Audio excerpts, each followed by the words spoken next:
మీ ఇంట్లో ఉండే అద్దాన్ని మీరెప్పుడన్నా గమనించారా? అది చూపించే ముఖం నిజంగా మీదేనా అనే డౌట్స్ మీకు కూడా వస్తే ఈ కథ చివరి వరకు చూడండి. ఈ కథ విన్న తర్వాత మీరు అద్దంలో చూడాలన్నా ఖచ్చితంగా భయపడతారు. అదేంటంటే, లక్ష్మి అనే ఒక అమ్మాయి ఒక కొత్త ఊరిలో నివాసం ఉండడానికి వస్తుంది. తన ఇంటి సామాన్లు షిఫ్టింగ్ సమయంలో తన అద్దం ఇరిగిపోతుంది.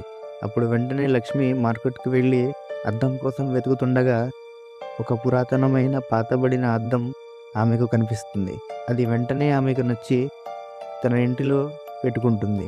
లక్ష్మి పడుకున్న తర్వాత రాత్రి 12:30 గంటలకు హాల్ నుంచి టక్ టక్ టక్ అనే శబ్దాలు లక్ష్మికి వినిపిస్తాయి. అప్పుడు వెంటనే లక్ష్మి లేచి హాల్లోకి వచ్చి లైట్స్ ఆన్ చేసి చూస్తుంది. అప్పుడు ఆ అద్దం మీద పొడవైన గీతలు ఎవరో గీసినట్లు, సుత్తితో కొట్టినట్లు అక్కడ గీతలు ఆ అద్దం మీద కనబడతాయి. అప్పుడు వెంటనే లక్ష్మి ఆ అద్దం వైపు చూసి షాక్ అవుతుంది. అద్దంలోకి చూస్తే ఆమె ముఖం అందులో కనపడదు.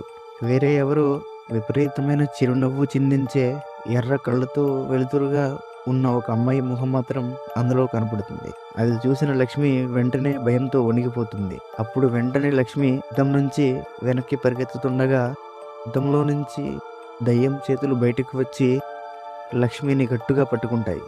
అప్పుడు లక్ష్మి భయంతో అరుస్తూ ఉంటుంది. అయినా సరే ఆ అద్దం ఆమెను లోపలికి లాగేస్తుంది. ఇప్పుడు అద్దంలో కనిపిస్తున్నది, నిలబడి నవ్వుతున్నది అసలు లక్ష్మి కాదు, ఆ దయ్యం మాత్రమే.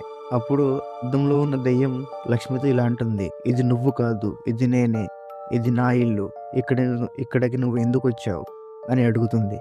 దానికి లక్ష్మి ఏమీ మాట్లాడదు. తెల్లవారుజాము అవగానే ఇంటి తలుపులు ఎవరో తెరుస్తారు, తడుతూ ఉంటారు, లక్ష్మిని పిలుస్తూ ఉంటారు. అప్పుడు దయ్యమైన లక్ష్మి తలుపు తెరవడానికి వెళ్తుంది. అప్పుడు అసలైన లక్ష్మి అద్దం నుంచి లోపలికి రాకండి, ఆమె నేను కాదు అని గట్టిగా హెచ్చరిస్తూ ఉంటుంది. అదే ఈ కథ. మీకు ఎప్పుడన్నా ఎలా అనిపించిందా? కామెంట్లో చెప్పండి.